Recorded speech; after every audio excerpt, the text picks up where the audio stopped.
Hola, bienvenidos a la primera parte de la destilación. Existen procesos para separar los componentes de una mezcla que resultan obvios, como por ejemplo la eliminación de los sólidos de un líquido por filtración. Un ejemplo de ello se observa en la separación de los residuos del batido de frutas producido en la licuadora. Se separa el jugo del bagazo por un colador.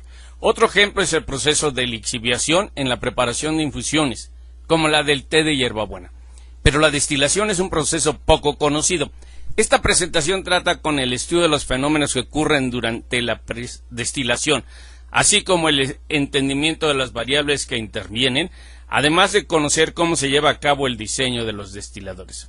En esta primera parte se definen las características de la operación de los destiladores, las partes que componen los destiladores, la forma en que opera, qué variables afectan la destilación y cómo se hace la separación de las mezclas. Un ejemplo de la destilación lo encontramos en la destilación de bebidas alcohólicas, como cuando se trata de purificar el ron que resulta de la fermentación del jugo de caña de azúcar. El ron es básicamente una mezcla de etanol y agua. Lo que no enseña este curso es cómo ayudar a preparar mejores cócteles en las fiestas. Otro ejemplo de la destilación es el empleado para separar los componentes del petróleo crudo. En la destilación primaria del petróleo crudo se obtiene el gas LP que usamos como combustible en las estufas, además la gasolina, el diésel y otros componentes. La destilación aprovecha la diferencia de las temperaturas de ebullición de los componentes para lograr la separación. Por ejemplo, la gasolina se obtiene aproximadamente a la temperatura de 70 grados centígrados, que es mucho más volátil que el diésel, que se obtiene a unos 270 grados centígrados.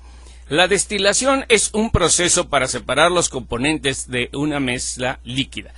Los destiladores simples solo tienen una alimentación con la mezcla a separar y dos corrientes de productos. La corriente de la parte superior se denomina destilado y la otra corriente se obtiene en el fondo, se conoce como residuo o simplemente fondos. La alimentación de la mezcla a separar ingresa a una altura media del destilador.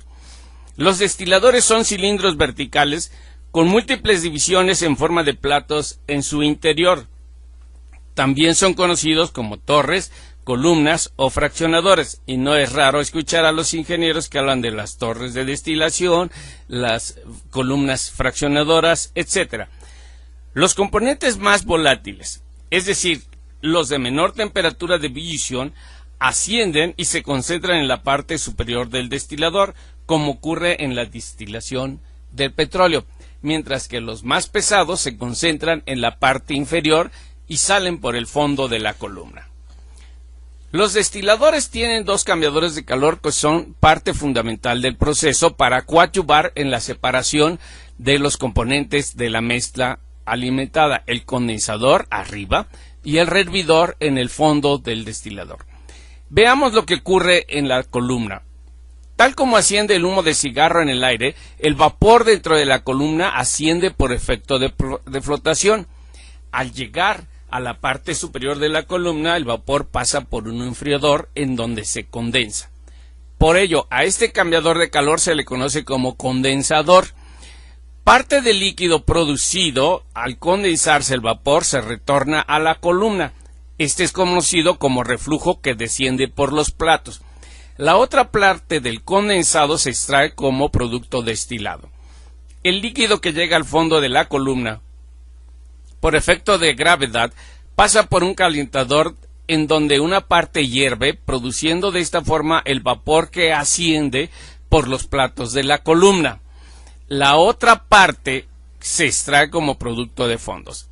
El condensador requiere agua fría para extraer el calor, mientras que el rehervidor usa vapor de agua para suministrar calor a la mezcla. Esencialmente, el destilador opera porque se suministra calor en el fondo y se le extrae en el domo. En el diagrama del destilador, los cambiadores de calor se dibujan uno arriba, el condensador, y otro abajo, el rehervidor. En realidad, en las plantas químicas, los cambiadores de calor están a nivel del piso, puesto que son equipos muy grandes y pesados. En las plantas de la industria química y petroquímica, los destiladores son los equipos más grandes y sobresalen en las plantas por su altura. Las columnas pequeñas tienen de 10 a 20 platos, mientras que las grandes rebasan los 50 platos y muchas veces alcanzan alturas hasta de 60 o 70 metros. Aquí se presenta una destilación simple con platos que tienen múltiples perforaciones.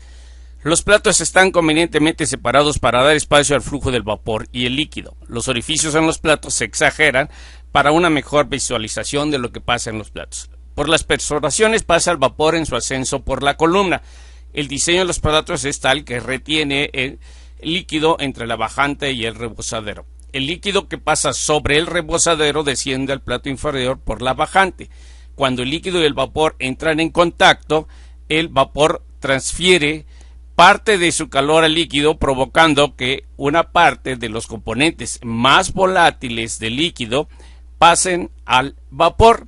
Así, en el vapor se concentran los componentes más ligeros, mientras que en el líquido se concentran los componentes que serán más pesados, es decir, los de temperatura de ebullición mayor.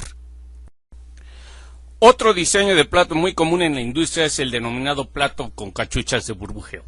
La operación es la misma que los platos con perforaciones. Se distinguen claramente la bajante, el rebosadero y las cachuchas de burbujeo con los orificios para el paso del vapor. La función de ambos tipos de platos es la misma: permitir que el líquido descendente entre en contacto con el vapor que asciende. Con esto concluimos la primera parte del tema de la destilación. En presentaciones futuras abordaremos los cálculos en las columnas y su diseño.